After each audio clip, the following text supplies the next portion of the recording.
He was really a master of manipulation. I didn't know what was real and what wasn't. I was in a state of terror and fear that I didn't ever think I was going to get away from him. That's when he would remove them from the bar and take them back to his apartment. My instincts were telling me when I woke up that morning that everything was wrong. There was dozens and dozens of people who had the same experience. Someone was going to get hurt. It was just one big exercise in sexual violence.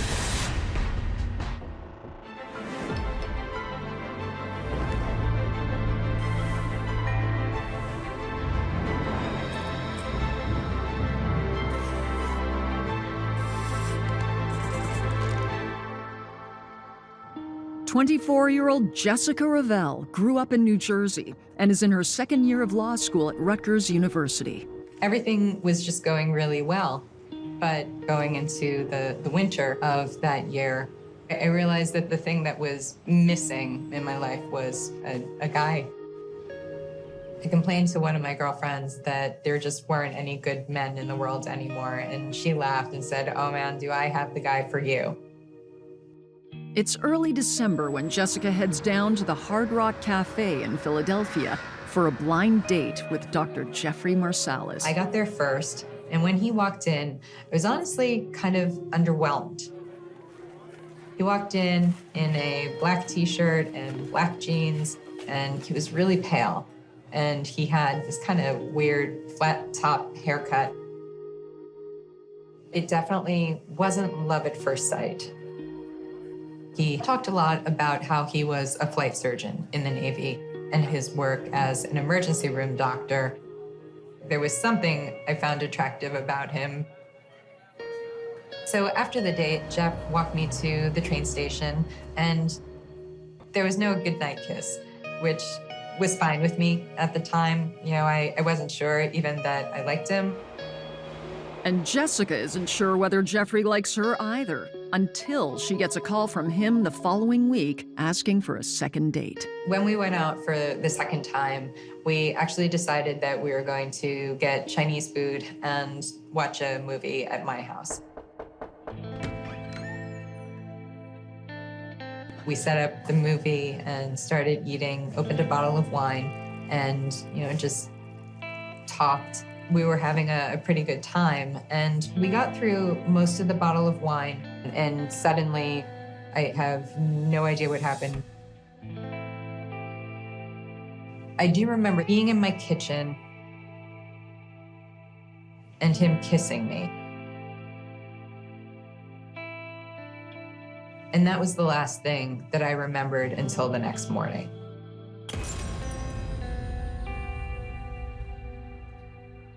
All of a sudden, he's in my bed, and I'm thinking, oh my God, what did I do?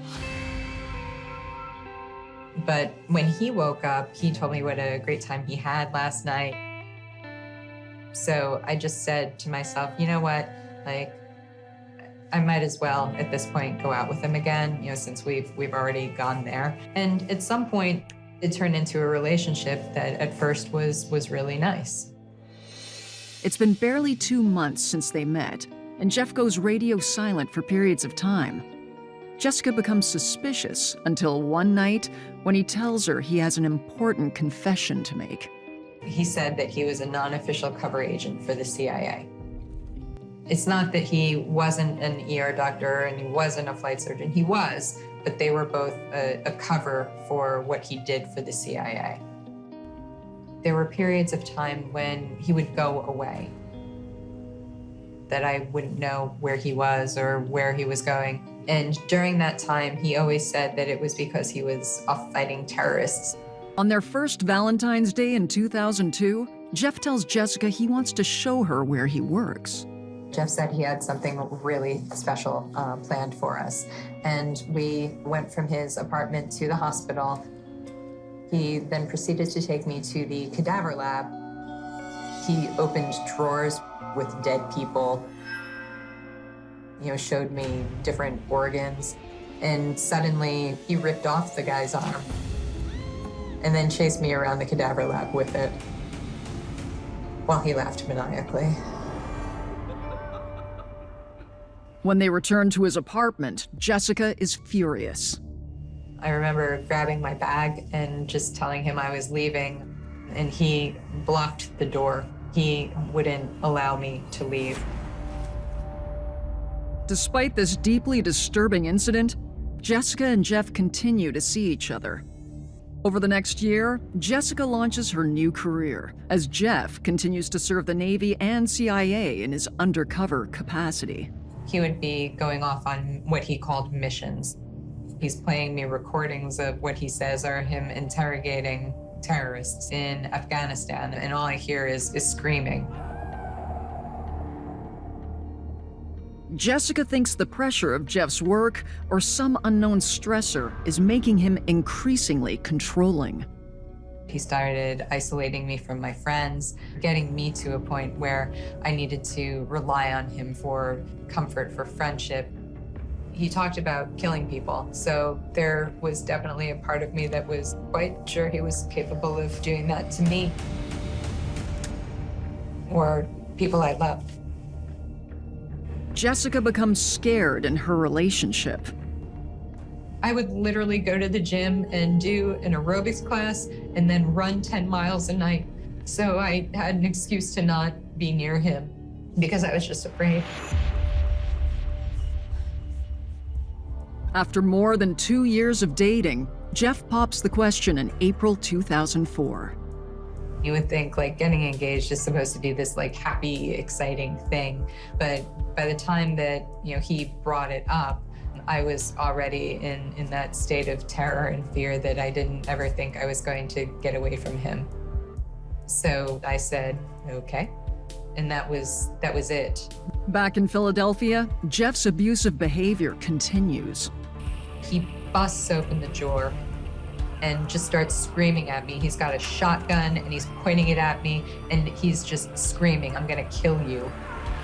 When he was done screaming, he took a pause and he looked at me and said, "Just kidding," and turned around and pranced out of the bathroom. I think at that point, I was just so broken down.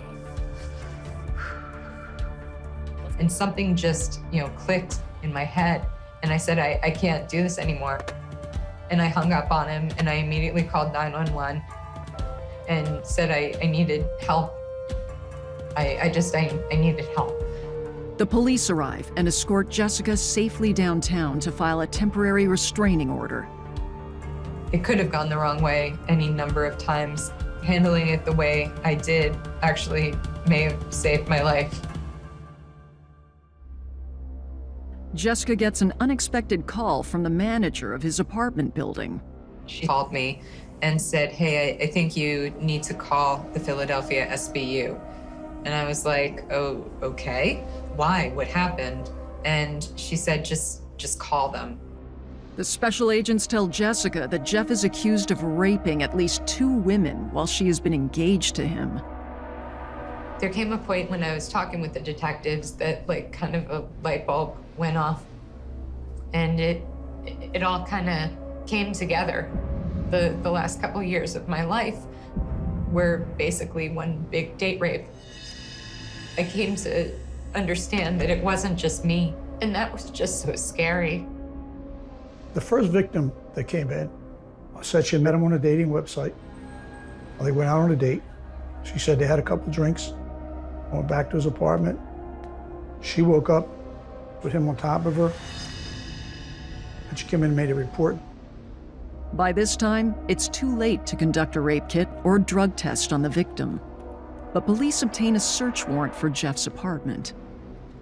The first time he's not home, so we go to the manager of the apartment complex. You could see the blood just go like this, just go right off her face, and we looked at her, she says, "He did the same thing to me." We went to search his apartment. Screensaver had CIA on it. He had a bulletproof vest there. He had a doctor's coat with his name on it. Mr. Marsalis was very good and very committed to pretending to be a doctor. But by the time we encountered him, he was a nursing school dropout who went around lying about who he was and victimizing women. What we found on his computer was a list that he kept. He called it the Yearly Calendar of Woman. and that contained the first names of a number of women he had had sexual intercourse with. They found a list of about 50 women.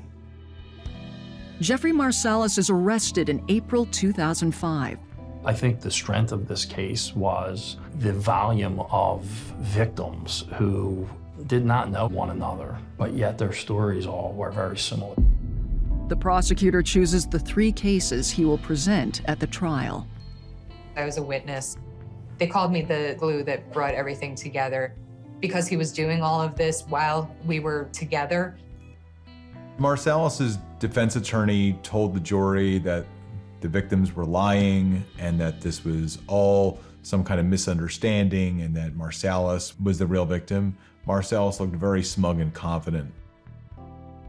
While the jury takes 5 days to deliberate, the victims hold their collective breath.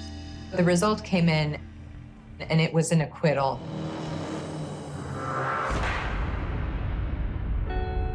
What Marsalis didn't expect was when he was arrested in the courtroom for what was going to be a second trial with 7 different women presenting their story to a jury. After his acquittal and rearrest, victims continue to come forward, and Jeff becomes the focus of a new investigation. But hidden from the proceedings, just 2 weeks prior to the Philadelphia trial, Jeff is living in Sun Valley, Idaho. His family had some affiliation with this resort, and he got a job there as a security guard. It's there in October 2005 that Marsalis and a female coworker share a few drinks after work. When she's suddenly unable to walk, he puts her in a taxi and takes her back to his place to repeat a familiar scenario. But this time, Jeff's tried and true technique backfires. She was not confused about what happened to her, and so because she went to the police right away, the detectives were able to get a rape kit, to get physical evidence proving what had happened. They were able to find witnesses who had seen her being dragged out of a taxi cab by Marsalis.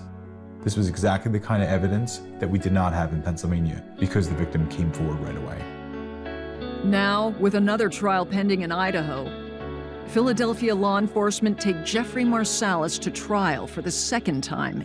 The case focuses on 7 women, bringing a total of 66 charges, including rape. After deliberating a week, the jury finds Marsalis guilty on 2 counts of sexual assault and impersonating a government official, but without physical evidence, acquits him of all other charges. He's a felon now, and he will always have to register as a sex offender. It's not until April 2009 that the Idaho case goes to trial. The jury heard that Marsalis denied having had any kind of intercourse with the victim, and yet a rape kit that was performed showed that he was a liar. After hearing all the evidence, the jury found Marsalis guilty of rape. When it comes to sentencing, the judge is able to take the dozens of cases from Pennsylvania into account. I will sentence you to a term of life imprisonment in the Idaho State Penitentiary. Jeffrey Marsalis is declared a sexually violent predator. I want to let others know that this is not going to define you for the rest of your lives. This is a moment in time, and it sucks. Like, it really, truly sucks, but you get past it. I want people to know you're not alone. You're not alone. And no matter what you think has been taken away from you, you have the power to grab it back.